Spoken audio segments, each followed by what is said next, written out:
자산 쪽에서 유명하신 분 강한국 작가님 모셔봤습니다. 어서 오세요. 안녕하세요. 네, 코인 강의하시느라 바쁘시죠? 네, 그리고 비트코인 폭발적 상승에 올라타라라는 책을 최근에 썼습니다. 너무 귀엽게 말씀해 주시는 것 같은데. 비트코인 반감기가 이제 오늘 저희가 촬영 날짜가 4월 11일. 네. 그럼 한 이제 열흘 정도 남은 거죠? 그렇습니다. 네. 이제 반감기 직전과 후는 좀 조심해야 된다라는 이런 얘기들도 많은 것 같고, 네. 또 사실 이제 반감기 때문에 뭔가 비트코인 시세가 폭발적으로 나올 거다라는 얘기들, 전망들이 많았는데, 이전에 좀 먼저 선제적으로 한 73,000달러까지 올라섰다가 좀 조정을 받았다가 다시 70,000달러까지 회복이 됐는데, 사실 그 이전에 비하면 또 많이 오른 건 맞는데, 네. 많은 분들이, 투자자분들이 생각하는 진짜 시세 폭발, 분출, 이건 아직 안 온 것 같다는 생각도 들거든요. 네. 비트코인 향후 전망, 또 어떻게 예상해 볼 수 있을까요? 이게 지금도 전 반감기와 거의 비슷하게 가는 것 같아요. 이제 전 반감기가 이제 3번이 있었죠. 지금 4번째 반감기인데, 보통은 반감기 오기 12월에서 18개월 전에 저점을 찍은 다음에 완만하게 오르기 시작했다가 반감기 이후에 또 12에서 18개월 추가로 오르고 고점이 오는 경우가 지금까지 대부분이었습니다. 여기서 주의할 점은 사람들이 생각하는 게 반감기 땡 오면 그때부터 가격이 미친 듯이 간다라고 생각을 하는데 보통은 그렇지 않고요. 보통 반감기 3에서 6개월 후에 미친 상승장이 보통 옵니다. 반감기 지나고 3에서 6개월 후. 그렇죠. 네. 지금까지는 그래왔고요. 물론 이번에도 똑같이 흘러갈지는 모르지만 딱히 다르게 흘러간다는 조짐은 보이지 않습니다. 네. 근데 이제 왜 이런 현상이 발생하냐 하면은 왜 메모리 반도체 같은 경우도 이 반도체 가격이 높을 때는 모든 업체들이 행복하게 반도체를 팔고 잘 살고 사는데 반도체 가격이 내려갈 때는 약한 업체들부터 먼저 망하거든요. 네. 먼저 망하고 치킨 게임이 생긴 다음에 약한 업체를 망하고 강한 업체들은 살아남고 그래서 얘네들이 결국 더워를 가지고 가격은 다시 오른다 이런 얘기인데 비트코인도 똑같습니다. 비트코인은 채굴 업체가 있거든요. 채굴 업체들이 막 전기를 돌려가지고 비트코인을 만들어내야 되는데 반감기가 땡 오면은 걔네들의 수익성이 절반으로 떨어지게 됩니다. 왜냐면 이제 옛날에는 똑같은 전기를 굴려가서 1비트코인을 받았는데 지금 막 돌려도 그 똑같은 전기를 해도 0.5 비트코인밖에 안 나오거든요. 그래서 여기도 반감기가 오면은 처음에 영세업자들이 자금 압박을 받고 이제 상황이 어려워지니까 채굴한 비트코인을 막 팔면서 버티다 하다가 한 3에서 6개월 내에 다 망해버립니다. 네. 걔네들이 나가거든요. 그래서 약한 업체들이 사라지고 강한 채굴 업체들만 남고 얘네들은 어느 정도 자금 여유가 있기 때문에 지금 코인 그럼 채굴한 거 지금 안 팔아도 되겠네라고 좀 더 보유하고 있자 하면은 매도 물량이 급감하고 네. 가격이 폭등하는 그런 사례가 굉장히 자주 있었는데 네. 이번에도 딱히 다를까? 라고 저는 생각을 합니다. 그러면은 3에서 6개월 사이에 시세가 더 폭등한다. 그러면은 4월 한 20일 전으로 이제 반감기면은 한 7월 20일부터 한 10월 20일 그 사이에 시세가 분출할 수도 있다라는 거네요. 그러니까 그 사이에 폭발적인 상승장이 시작한다는 거고 그럼 이게 대충 언제까지 가느냐? 보통은 반감기 12에서 18개월 후까지 간다라는 거죠. 그럼 그게 이제 내년 4월에서 10월 정도가 되겠네요. 근데 이제 이번 같은 경우는 보통은 반감기 이후에 전고점을 돌파하는 경우가 많았는데 이번에는 벌써 그 전에 전고점을 돌파했기 때문에 저는 사실 개인적으로 내년 10월보다는 내년 4월까지가 아닐까라고 좀 보고 있습니다. 사이클이 조금 빨라진다라는 거죠. 조금 더 빨라질 가능성이 있죠. 네.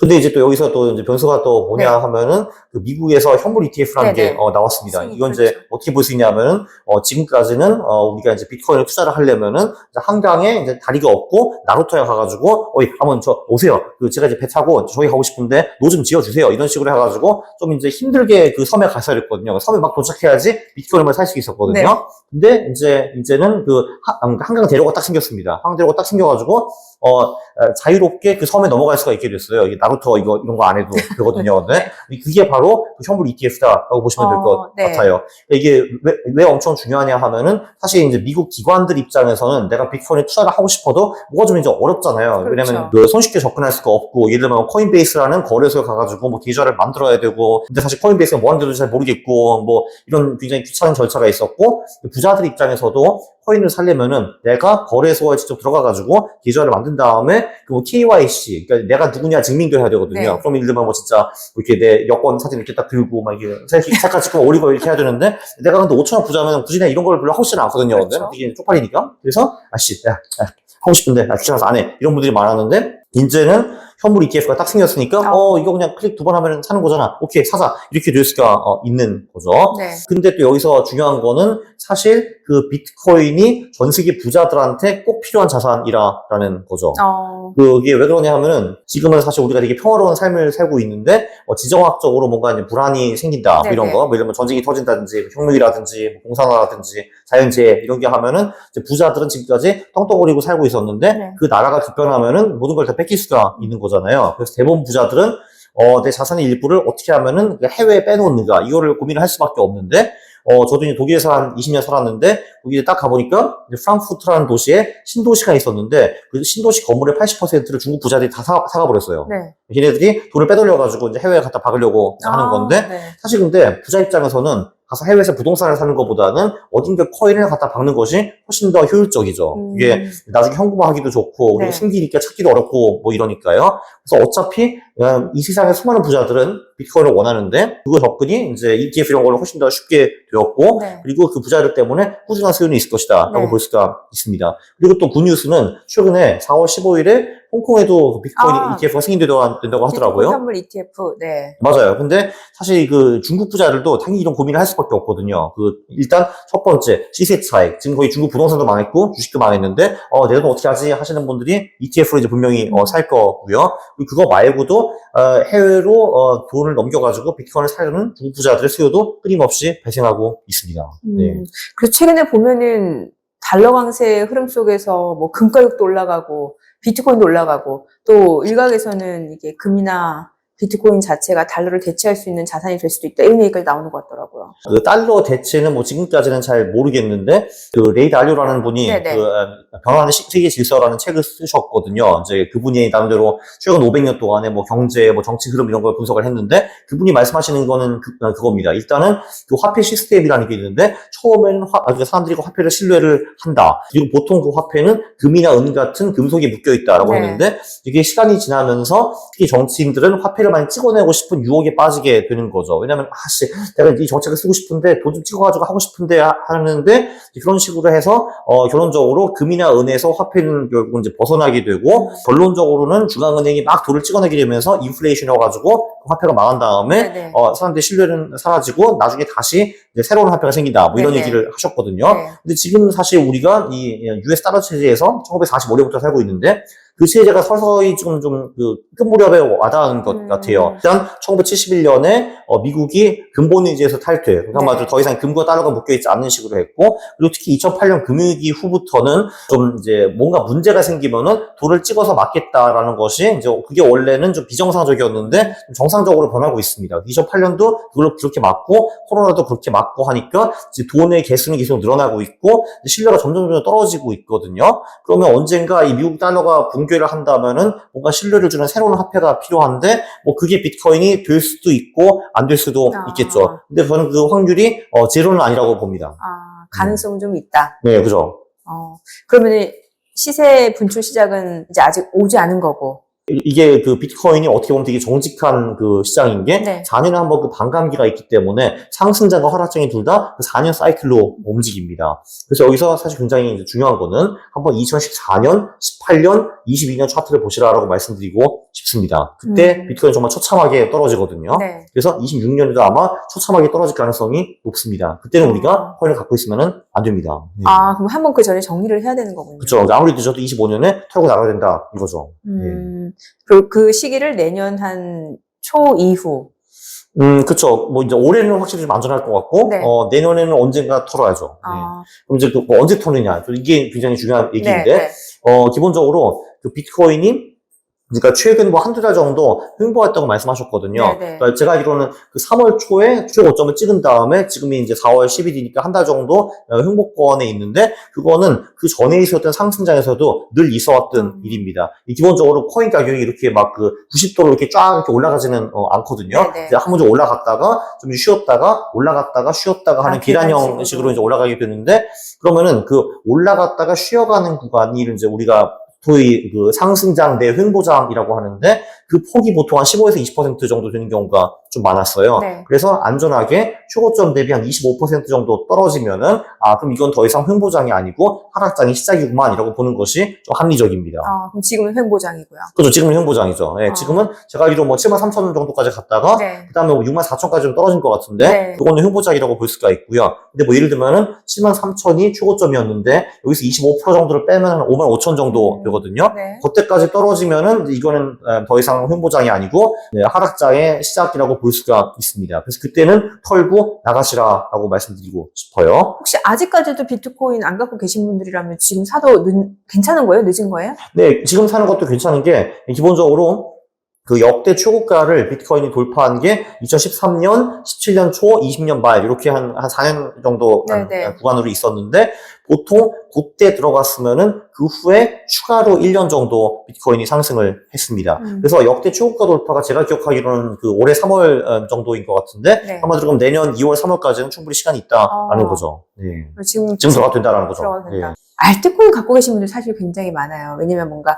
알트코인이 어떤 느낌이냐면 주식시장에서 뭔가 탄력적인 중소형주 그렇죠? 아니면 네. 뭔가 테마주 이런 느낌이야. 이 기본적으로 이제 코인을 하는 사람들이 네네. 뭐 겨우 1,000배 정도 먹으려고 투자하는 사람은 사실 별로 없거든요. 그렇죠. 예, 그래서 그들은 늘 100배, 1000배 꿈을 꾸는데 네. 아무래도 아무래도 이제 코인을 가지고 몇백 배의 꿈을 더 이상 꿀 수 없기 때문에 비트코인이 아니라 알트코인으로 가시는 분들이 굉장히 많이 있습니다. 예, 그렇게 보면 될 것 같고요.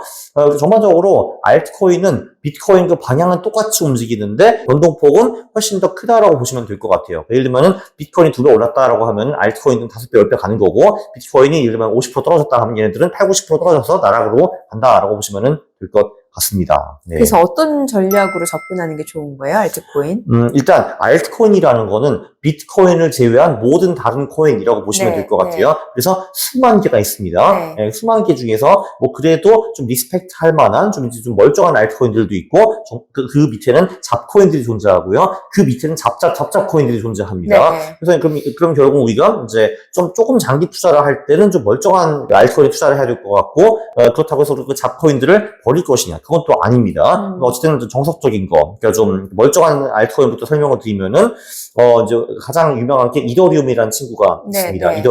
이더리움은 쉽게 말해서 우리 핸드폰에 있는 앱스토어라고 보시면 될 것 같아요. 그래서 이제 이런 플랫폼이 존재하고 이더리움이라는 플랫폼이 존재하고 그 위에 수많은 앱들을 사람들이 깔 수가 있습니다. 네, 그러면은 그 앱들이 또 그 안에서 돌아가게 되고 그 대신에 그 앱들은 뭔가 수익이 생기거나 그러면은 수수료를 그 앱스토어 이더리움에게 지불하게 되고 뭐 이런 구조거든요. 그렇죠. 그래서 앱스토어들 중에서 이더리움은 지금까지 가장 크고 시장 점유율이 가장 높습니다. 근데 그 이더리움에 도전하는 세력들도 있죠. 아니 이더리움 보니까 기술력도 흐진 것 같고 확장성이 떨어지는데 우리가 훨씬 더 잘할 수 있어 해가지고 도전하는 플랫폼들이 있는데 그 중에서 지금 가장 각광받는 것이 솔라나라는 코인이고요. 네, 그리고 뭐 그거 말고도 예를 들면 뭐 아발란체라든지 뭐 카라노라든지 뭐 폴리곤이라든지 그런 친구들이 있는데 확실한 거는 이제 이번 장에서 솔라나라는 친구가 주목을 받고 있습니다. 제가 듣자하니 이더리움에는 아무래도 중국 자본이 좀 많이 들어가 있고 그리고 여기 뭐 솔라나는 주로 미국 자본이라고 하더라고요. 미국 쪽은 아무래도 솔라나를 좀 더 밀고 있다 뭐 이런 말도 많이 드리고 있습니다. 조금 전에 나왔죠. 이더리움 솔라나는 좀 멀쩡한 알트코인이라고 볼 수가 있고요. 예, 그리고 그 옛날 옛적에 미국에서 이제 금광 채굴을 한다 해서 사람들이 와 좀 뭐래 캘리포니아로 가서 금을 파기 시작했는데 정작 걔네들은 돈을 벌지 못하고 그들에게 청바지를 판 그 리바이 스트라우스만 돈을 벌었습니다. 여기서 이제 코인 시장에는 그런 식으로 사람들이 상승장이다 해서 우르르 몰려와가지고 신나게 거래를 할 때 주로 그 거래소가 돈을 벌게 됩니다. 그래서 그 거래소 중에서 가장 큰 게 바이낸스라는 거래소인데 바이낸스는 바이낸스 코인 또는 BNB라고 불리는 코인을 발행을 했는데요. 근데 바이낸스가 수익을 내게 되면은 그 수익의 일부를 가지고 바이낸스 코인을 사서 소각을 시켜버립니다. 그럼 유통 물량이 줄어드는 거예요? 그렇죠. 그러니까 이게 어떻게 하면 예를 들면 애플 같은 경우도 아이폰을 막 팔아서 현금을 확보한 다음에 그거 가지고 애플 주식을 사서 애플 주식의 수를 줄여버리고 애플 주식이 올라가거든요. 똑같은 전략을 쓰신다라고 보면 될 것 같습니다. 한마디로 그러니까 이게 알트코인을 볼 때 중요한 게 그 알트코인을 가지고 그 재단이 뭔가 실제로 비즈니스를 하고 사업을 하고 돈을 버는가. 왜냐면 그래야지 뭐 사실 코인을 좀 소각시키거나 없애주거나 이럴 수가 있거든요. 이제 반대로 그 다른 재단들은 어떻게 하냐면은 비즈니스 모델이 하나도 없는데 있다고 구라를 친 다음에 상승장이 오면은 코인을 막 찍어가지고 투자자한테 팔아버립니다. 네. 상승장이니까 투자자들이 와 코인이다 해가지고 정신없이 사들이는데 나중에 정신을 차리고 보면 아니 상승 전에 분명히 코인이 1억 개였는데 네. 지금 10억 개네? 이게 뭐야 하게 돼가지고 어마어마한 인플레이션이 발생해서 결국은 장기적으로 다 망한다 이런 구조도 굉장히 많거든요. 네. 사실 왜냐하면 솔직히 코인이 수만 개가 있는데 네. 그중에서 멀쩡한 비즈니스를 하는 코인이 몇 개가 있겠습니까? 별로 없을 거 아니에요 당연히. 네. 그래서 조금 전에 말씀드린 뭐 이더리움, 솔라나, BNB 이런 데는 좀 멀쩡한 비즈니스가 있다라고 보시면 될 것 같고요. 물론 이거 말고도 멀쩡한 알트코인들은 많이 존재하겠지만 뭐 저는 그렇게 엄청 많이 알지는 못한다라고 리플 보면 될 것 같은 같아요. 경우는요?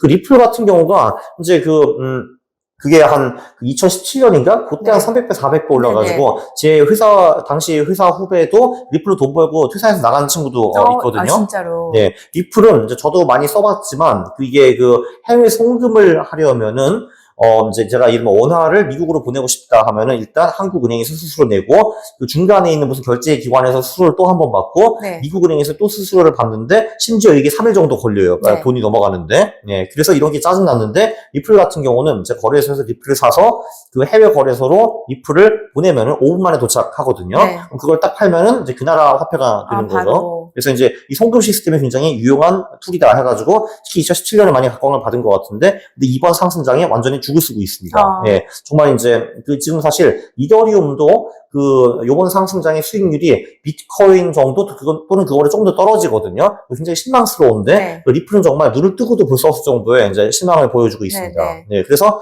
결론적으로 그게 잘 안 되나 봐요. 뭐가. 아, 그래요? 네. 그래서 저는 그래서 사실 그걸 딱 보고서 리플의 분석을 아예 하지도 않습니다. 왜냐면 가격이 딱 보여주거든요. 얘네들 별로 드는 게 없다는 거. 네. 그래서 네, 그거는 아예 이제 관심 바뀝니다. 지금. 네. 또 제가 들은 거는 뭐 비트코인 캐시라든지 스택스 이런 것도 좀 비트코인하고 연동돼서 움직임 나타난다고 좀 들었거든요. 네, 그 비트코인 캐시 같은 경우는 최근에 걔도 반감기가 있거든요. 이제 걔가 이제 4, 5초 반감기 와가지고 걔도 그 후에 은근히 좀 많이 올랐더라고요. 보니까 사실 4월에 대부분 코인이 좀 횡보했는데 얘 혼자도 좀 잘 가더라고요. 그리고 이제 스택스라는 거는 이게 비트코인이 워낙 좀 느리고 다른 앱 깔기가 좀 굉장히 어렵다 보니까 그 위에 이제 뭐를 깔아가지고 레이어 2라고 하죠. 네, 그래서 뭔가 거기서 앱을 이제 만들고 이런 식으로 좀 움직이는 것 같더라고요, 스택스가. 각광을 좀 받고 있다고 하는데, 뭐 저는 솔직히 잘 모르겠습니다. 네네. 그러니까 그게 나쁘다는 게 아니라, 그냥 관심 받기라는 거죠, 한마디로. 그러니까 분석을 그렇죠. 제대로 해보진 않으셨다. 네, 그죠. 안 해서 맞습니다. 그죠. 네. 밈코인도 좀 보신 적 있으세요? 그러니까 밈코인. 자, 그럼 이제 우리는 슬슬 좀 이제 그 멀쩡한 코인에서 이제 잡코인으로 좀 넘어가 보도록 하겠습니다. 대한민국에는 가치 선비들이 많거든요. 근데 가치 선비들. 한마디로, 저거는 가치가 없기 때문에 내가 어떻게 저런 데 투자할 수 있어 하면서, 또 이제 옛날 그 양반 코스프레를 하시는 분들이 굉장히 많거든요. 나는 저 따위를 건드리지 않아. 뭐 이런 분들이 이제 굉장히 많으신데, 저는 늘 그렇게 질문하죠. 아니, 가치가 충만한 삼성전자를 20% 벌래? 아니면 가치가 없는 도지코인으로 200배를 벌래? 라고 제가 질문을 보통 많이 하거든요. 네. 그리고 기본적으로 말씀하신 민코인은 경제적인 가치는 별로 없습니다. 네. 그거는 이제, 근데 그래도 저는 얘를 좀 좋아하는 게, 딴 코인들은 지들이 뭔가 대단한 거 한다고 거짓말을 하고 아무것도 안 하는데, 얘들 아예 처음부터 우리는 가치가 없어. 이렇게 이제 나오는 거거든요. 그렇죠, 대놓고. 그렇죠, 대놓고 이렇게 말을 하는데, 근데 걔네들 투자하는 방법은 굉장히 심플합니다.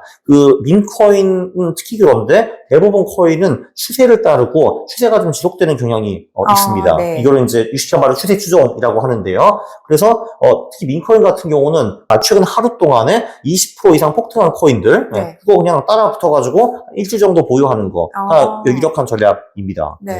참고로 도지코인이나 시바이누는 한 3, 4일 정도 보유가 적합한 기간이고요. 한마디로 얘네들이 하루 만에 20% 이상 빵 뛰었다 하면은 그날 그냥 곧바로 들어가가지고 3, 4일 보유하고 파는 전략이 괜찮고요. 근데 최근에 나온 코인들, 뭐 이제 좀 핫한 밈코인들은 그 상승세가 3, 4일이 아니라 한 1, 2주 정도까지 가는 경우도 많이 있습니다. 최근에 나온 뭐 피피코인이라든지 뭐 WIF 뭐 이런 친구들이요. 또 참고로 요 전략은 밈코인 같은 경우는 최근 24시간 전략이 잘 먹히는 편이고요. 다른 코인들은 최근 일주일 동안에 가장 많이 오른 코인들을 올라타가지고 한 1, 2주 정도 보유하는 거. 요 전략이 꽤 잘 먹힙니다. 그렇군요. 네. 그러면은 알트코인 같은 경우는 이제 비트코인 반감기랑 연관돼서 생각해 볼 때 좀 정리해야 될 타임이 따로 있을까? 이런 민코인을 제외한 좀 괜찮은 알트코인들 아까 있잖아요. 뭐 이더리움, 솔라나 이런 것들이요. 기본적으로 그러니까 비트코인이 대장주이고 비트코인의 방향을 거스를 수 있는 알트코인은 존재하지 않습니다. 뭐 이런 거죠. 비트코인이 제가 왜 조금 전에 그 최고점 대비 25% 떨어지면 팔라라고 말씀드렸잖아요. 근데 그때 알트코인도 다 같이 정리를 해야 됩니다. 왜냐하면 비트코인이 하락세면요, 그걸 거역해가지고 혼자 꾸역꾸역 올라갈 수 있는 알트코인은 이 세상에 존재하지 않습니다. 오히려 더 떨어질 수 있는 거죠. 무조건 더 떨어지죠. 그렇죠. 그래서 그 비트코인을 정리하는 그 시점에 알트코인도 같이 정리하시라라고 말씀드리고 싶고요. 네. 그래서 이제 매도 타이밍 첫 번째는 가장 심플한 방법은 비트코인이 최고점 대비 25% 떨어졌을 때 정리를 하는 거고, 이제 두 번째 방법은 우리 그 근처에는 아마 투자의 신은 많지 않을 거지만 네. 그 마이너스의 손들은 굉장히 많습니다. 네. 그러니까 마이너스의 손들은 이제 아주 뛰어나신 분들인데요. 정말 정확히 최고점에 사시고 최저점에 파시는 이제 분들이거든요. 인간 지표네요. 그렇죠, 그렇죠. 여러분들 친구들을 이제 유심히 이제 막 살펴보시면은 그런 분들이 분명히 존재하거든요. 네. 그래서 이제 그런 사람이 있으면은 이제 귀하게 대접을 하고 밥도 사 먹이면서 이제 그분들의 시장 의견을 이제 듣는 겁니다. 네. 시장 의견을 들으면은 보통 맞는 얘기가 아무도 없어가지고 놀랄 정도인데 네. 그때 내가 참견하는 이제 그 욕망을 참고 그냥 들어주는 겁니다. 그랬어, 그랬어. 들어준 다음에 그래서 너는 뭘 하니 물어보면은 또 그런 사람들은 자기 말 들어준 사람이 아무도 없기 때문에 신나가지고 자기의 포지션을 밝힙니다. 네네. 내가 말이야 지금 이제 2억 가지고 지금 비트코인 갖다 막았어 이렇게 말을 할 거거든요. 그날 나가시면 됩니다. 아, 그날 팔면 돼요? 그렇습니다. 네. 샀다고 하면 팔면 돼요? 그렇죠. 이 인간 지표들이 큰 돈 또는 심지어 남의 돈까지 끌어모아가지고 영끌에서 갖다 박을 때 그때 나가시면 됩니다. 네. 굉장히 훌륭한 전략입니다. 네. 그래서 그런 지표들을 이제 많이 아시는 거 굉장히 중요합니다. 네. 그러니까 한 명이 아니라 또 여러 명이 또 이제 같이 그 합쳐가지고 그 기운을 이제 발휘할 때가 있거든요. 네네. 네. 그러면 이제 더 정확해지는 거죠. 그러네. 그때는 오차도 나가면 됩니다. 줄어들고. 한 명의 인간 지표 실수를 할 수가 있잖아요. 그렇죠. 이런 네. 어쩌다 맞을 수 있잖아요. 네. 네. 그거를 이제 방지하기 위해서 3명, 4명이 합쳐가지고 똑같은 액션을 취한다 하면 나가야죠. 작가님은 개인적으로 거래소 어디 쓰세요? 저 같은 경우는 바이낸스라는 해외 거래소를 사용하고 있습니다. 바이낸스만 쓰세요? 바이낸스만? 네, 지금은 바이낸스만 쓰고 있습니다. 네. 네, 국내 거래소는 안 쓰세요? 국내 거래소는 제가 이제 4월 말에 주식을 팔아가지고 코인을 해야 되기 때문에 빗썸 거래소를 조만간 다시 오픈할 예정입니다. 업비트보다 빗썸을 쓰시는 이유가 있으세요? 네, 업비트는 기본적으로 좀 이제 많이 배불렀기 때문에 일단 그 업비트의 문제는 뭐냐면은 일단 좀 신규 코인 상장을 요즘 거의 안 합니다. 게을러가지고 그런 게 하나 있고요. 그리고 두 번째는 이게 코인이라는 거는 국내 거래소에서 해외 거래소로 송금을 할 수가 있거든요. 네네네. 근데 송금을 할 때 사람은 범죄자를 취급한다고 합니다. 업비트에서? 네, 한마디로 뭐 이런 거죠. 일단 이게 네 돈인지 소명을 하라라고 하고요. 네. 그리고 나는 이걸로 장난치지 않고 이제 돈 세탁 같은 거 안 합니다라는 거를 이제 사역서를 적게 만들고 사인한 다음에 내가 이렇게 들고 사진 찍게 한다고 하더라고요. 근데 빗썸은 그런 건 없고. 빗썸은 그런 거가 그러니까 이제 업비트 하시는 분들한테는 그 얘기를 제가 굉장히 많이 들었고요. 네. 그러니까 빗썸에서는 이제 그러니까 거기서도 당연히 뭔가 하기는 하겠지만 업비트보다는 훨씬 덜 한다라는 말을 들었습니다. 사실 근데 이렇게 하는 거는 제가 좀 범죄자 취급을 받는 것 같은데 아니 뭐 일개 거래소가 뭐라고 우리를 범죄자 취급하느냐 저는 굉장히 큰 불만이 있습니다. 네. 그래서 이제 빗썸을 쓸 예정이고 지금 바이낸스만 쓰시고. 그렇죠. 이제 빗썸이 대단해서 그런 게 아니라 업비트가 싫어서 빗썸을 쓰는 겁니다. 네, 그렇죠.